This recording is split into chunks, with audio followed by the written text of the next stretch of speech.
Good morning all of you. मैं राजेश राय आपके सामने एक बहुत ही टेक्निकल टॉपिक लेकर के आया हूँ। बहुत सारे लोगों की क्वेरीज थी इसमें कि आप इसमें थोड़ा सा कुछ और टेक्निकल आप चेंज करके हमें बताइए ताकि हमें कुछ नॉलेज मिल सके हमारे ITI एग्ज़ाम के लिए या फिर और सारे कॉम्पिटिटिव एग्ज़ाम के लिए बहुत सारे क्वेश्चन पूछे जाते हैं। आइए कोशिश करते हैं उस टॉपिक के बारे में जानने के लिए। तो टॉपिक का हम नाम बता दें कि सबसे पहले हम बता दें कि ये टॉपिक है हमारा ट्रांसफार्मर के नाम से हम बता रहे हैं।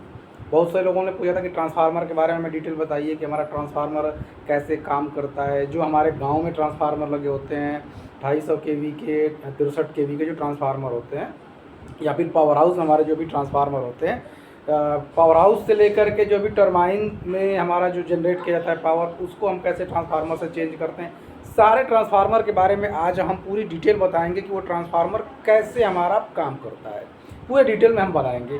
तो हमारे साथ वीडियो के अंत तक हमारे साथ बने रहिए। और प्लीज़ दोस्तों, अगर हमारे वीडियो को चैनल को सब्सक्राइब नहीं किया है तो प्लीज़ हमारे चैनल को सब्सक्राइब करिए और आइकन बटन को प्रेस करिए ताकि नेक्स्ट जो भी टेक्निकल जो भी हम वीडियोस बनाएंगे आपके पास हम शेयर करते रहेंगे। तो प्लीज़ हमारे वीडियो में इसके साथ अंत तक बने रहिए।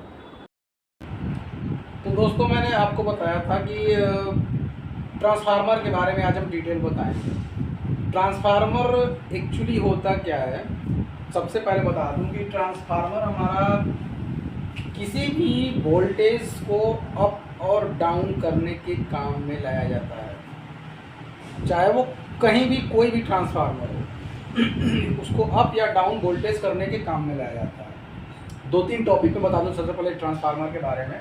ट्रांसफार्मर हमारा AC पर काम करता है। AC बोले तो अल्टरनेट करंट, जो हमारी जो आज के डेट में जो हमारे गांव में जो ये जो वायर्स में जो करंट जाती है उसको हम अल्टरनेट करंट करते हैं। तो अल्टरनेट करंट में ही हमें ट्रांसफार्मर का यूज होता है।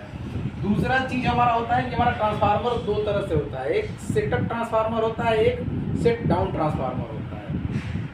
Step up step down 2 transformer होते हैं, जिसमें एक में बिजली को वोल्टेज को बढ़ाया जाता है, इंक्रीज किया जाता है, और दूसरे में हमारा स्टेप डाउन में क्या होता है कि वोल्टेज को कम किया जाता है। तो 2 तरह के हमारे ट्रांसफार्मर होते हैं। मैं इसके बारे में डिटेल बताऊंगा आपको।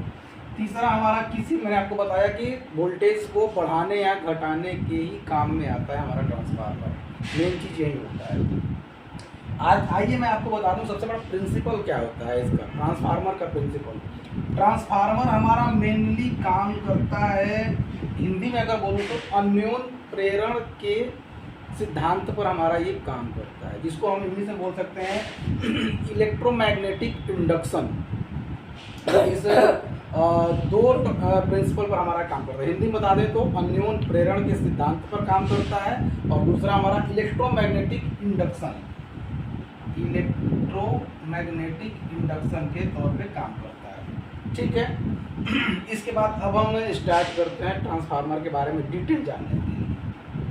मान लीजिए कि हमारा ये क्रोड है, ये पतले पतले पत्तियों की ये क्रोड बनाई गई है। क्रोड, ये हम क्यों क्रोड पतले पतले पत्तियों की क्रोड क्यों बनाएंगे, इसके बारे में भी हम आपको बताएंगे डिटेल। सबसे पहले जान लेते हैं कि ये क्रोड बनाने के बाद इसके बाद हम यहाँ पर कॉपर की, तांबे की, ये कॉपर वायर की हल्की सी एक कुंडली बनाते हैं। कुंडली अगर हम देखिए दोस्तों, अगर हम ये सीधी सी कुंडली बना सकते हैं, लेकिन ये सीधी सी कुंडली न बना करके हमने ये राउंड करके कुंडली क्यों बनाई, इसके बारे में हम बता रहे हैं कि अगर हम यहाँ पर अगर करंट अगर हम जनरेट करते हैं यहाँ पर तो ये हमारा जो भी आई जो हमारा करंट जनरेट होगा वो एक सिंपल मान लीजिए कि आई के रूप में आया। तो यहाँ पर जो मैग्नेटिक फील्ड जो जनरेट होगी वो एक सिंपल लो वोल्टेज लो करंट में हमारा ये यहाँ पर मैग्नेटिक फील्ड जनरेट होती है। लेकिन अगर हम इसी कॉपर वायर को अगर हम इस तरह से अगर करके अगर इसमें करंट फ्लो कराते हैं तो वही हमारा मैक्सिमम इलेक्ट्रोमैग्नेटिक कंजंक्शन, जो भी मैग्नेटिक फील्ड जो बनेगी वो मैक्सिमम बनेगी, ज़्यादा से ज़्यादा बनेगी। तो हम कोशिश ये करते हैं कि हम राउंड में ही हम इस कॉइल को, इसको रेजिस्टेंस को यहाँ पर हम रखते हैं ताकि हमारा ज़्यादा से ज़्यादा मैग्नेटिक फील्ड जनरेट हो सके। तो ये हमने बता दिया आपको कि किस तरह से हम क्यों हम राउंड करते हैं, क्यों हम प्लेन वायर एक रेजिस्टेंस नहीं लेते हैं। अब ये देखते हैं यहाँ पर, जैसे कि यहाँ पर हमने राउंड करके कॉपर की एक कुंडली बना दी हमने, ऐसे ऐसे ऐसे ऐसे कर दी, ये बनाई है मैंने, आप देख सकते हैं। तो इसमें अगर हम 11,000 वोल्ट की अगर हम सप्लाई देते हैं, जो गांव में हम ट्रांसफार्मर देता है, सिर्फ मैं उसकी एग्जांपल दे रहा हूँ। 11,000 वोल्ट की अगर हमने पावर सप्लाई इसमें अगर हमने दिया, तो जो हम पावर सप्लाई इसमें देते हैं इस कुंडली में, तो यहाँ पर एक मैग्नेटिक फील्ड जनरेट होती है। ये देख रहे हैं मैंने उसको शो किया हुआ है, यहाँ तक एक मैग्नेटिक फील्ड जनरेट हो रही है। अब ये मैग्नेटिक फील्ड यहाँ तक भी आती है, क्योंकि ये मैग्नेटिक फील्ड ऐसे ऐसे ऐसे ऐसे ऐसे ये जनरेट होती है। ऐसे मैं आपको दिखा दे रहा हूँ, एक इंडिकेशन देखिए, ये जनरेट हो रही है।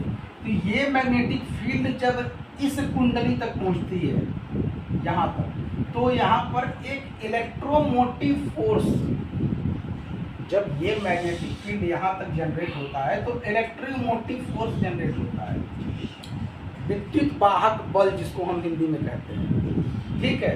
तो ये जब इलेक्ट्रोमोटिव फोर्स यहाँ पर जनरेट होता है तो उसमें करंट फ्लो होने के चांस हो जाते हैं, करंट फ्लो होने के चांस। और करंट कब फ्लो होगा, जब यहाँ पर ये 440 वोल्ट का यहाँ पर चेंज हो गया। यहाँ पर अब चेंज होने के बाद जब हम गांव में यहाँ पर कोई भी सर्किट लगाते हैं, मान लीजिए कोई प्लस माइनस यहाँ पर हमने सर्किट लगा दिया, तो यहाँ पर जहाँ हमने सर्किट इसको लगाया, यहाँ पर मान लीजिए बल्ब लगा दिया हमने, तो यहाँ पर तुरंत 440 वोल्ट या 220 वोल्ट का यहाँ पर एक करंट यहाँ पर फ्लो होना चालू हो जाएगा। जब तक यहाँ सर्किट हम पूरी नहीं करेंगे तब तक हमारा ये करंट फ्लो नहीं करेगा इसमें, ठीक है। मान लीजिए कि यहाँ पर हमने ये 11,000 वोल्ट का लगाया, इलेक्ट्रोमैग्नेटिक फोर्स यहाँ पर हमने जनरेट किया, मैग्नेटिक फील्ड बना रहा है। किसी भी कुंडली में अगर आप राउंड राउंड करके अगर आप करंट फ्लो कराते हैं, उसमें कोई भी वोल्टेज अगर सप्लाई देते हैं उसमें, तो एक मैग्नेटिक फील्ड जनरेट हो जाता है। मैग्नेटिक फील्ड होना ही है। मैग्नेटिक फील्ड जनरेट होने के बाद एक द्वितीयक कुंडली में, इसको द्वितीयक कुंडली एक सेकेंड कॉइल्स को बोलते हैं, यहाँ पर यहाँ तक पहुँचने में, जहाँ ये मैग्नेटिक फील्ड यहाँ तक पहुँचा, तुरंत इसमें इलेक्ट्रोमोटिव फोर्स जनरेट होगा और उसके बाद यहाँ पर एक हल्की सी धारा प्रवाहित होने लगेगी इस साइड से और इस साइड से। इस तरह से हमारा धारा प्रवाहित होगी और यहाँ पर एक सर्किट हमारी पूरी हो जाएगी। तो ये था हमारा कैसे हमने इसको वोल्टेज को हमने यहाँ पर ज़्यादा वोल्टेज से कम वोल्टेज में कैसे कन्वर्ट किया, इसके बारे में हम बताते हैं। अभी तो फिलहाल हमारा ये कैसे हमारा वोल्टेज सेकेंड द्वितीय कुंडली में प्रोड्यूस किया जाता है वोल्टेज, उसको हमने ये चीज़ को आपको दिखाया।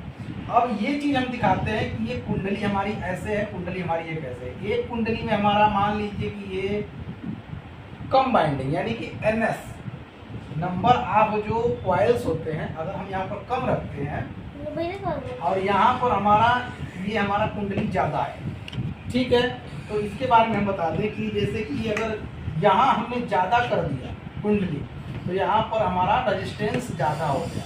रजिस्टेंस ज़्यादा हो गया मतलब ये मान के चलिए कि यहाँ पर हमने हाई वोल्ट दे दिया,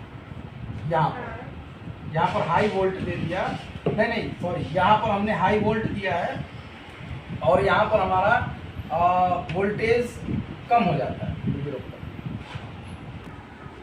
अब कभी कभी दोस्तों ऐसा भी होता है कि हमारे ट्रांसफार्मर में वोल्टेज को सेटअप करने के लिए, वोल्टेज बढ़ाने के लिए भी यूज किया जाता है और वोल्टेज कम करने के लिए भी यूज किया जाता है। इसके बारे में सिर्फ 2 लाइन बताऊंगा, आप इस चीज़ को समझ जाएंगे। जो हमारे गांव में ट्रांसफार्मर लगा होता है, 11,000 वोल्ट से सप्लाई इनपुट आती है और 440 वोल्ट आउटपुट होता है। तो ये हमारा इस तरह का ट्रांसफार्मर बना होता है। जैसे यहाँ पर कुंडली ज़्यादा हो गई तो हमने इसको 11,000 वोल्ट यहाँ पर दे दिया हमने, ठीक है। अब यहाँ पर हमने कुंडली कम कर दी तो यहाँ पर हमारा वोल्टेज कम प्रोड्यूस होगा। क्लियर सी बात। कुंडली ज़्यादा है तो ज़्यादा वोल्टेज, कुंडली कम है कम वोल्टेज, यानी कि इसमें हम 11,000 वोल्ट की इसमें सप्लाई देते हैं और ये हम 440 वोल्ट की सप्लाई। ये बताया आपको कि यहाँ पर ये जो मैक्सिमम कुंडली यहाँ पर जो बनाई जाती है, मैक्सिमम यहाँ पर वोल्टेज हमने 11,000 का लगा दिया। यहाँ पर हमारा कम कुंडली की गई round of numbers of coils decrease then produce low voltage. You can say one term maximum kundlis, number of maximum round of the copper coils produce, or you can say resistant maximum voltage, but that is on opposite minimum कुंडली है कि कम ज़्यादा अगर round हम करते हैं किसी coil को तो ज़्यादा वोल्टेज को एब्जॉर्ब करता है, और यहाँ पर कम अगर वोल्टेज अगर चाहिए आपको तो कम कुंडली रखनी है। ये ट्रांसफार्मर हमारे विलेज में यूज किया जाता है, जो हमारे गांव में जो हमारी 11,000 से लेकर के 440 तक की सप्लाई दी जाती है, यहाँ पर हम इसको ट्रांसफार्मर को यूज करते हैं।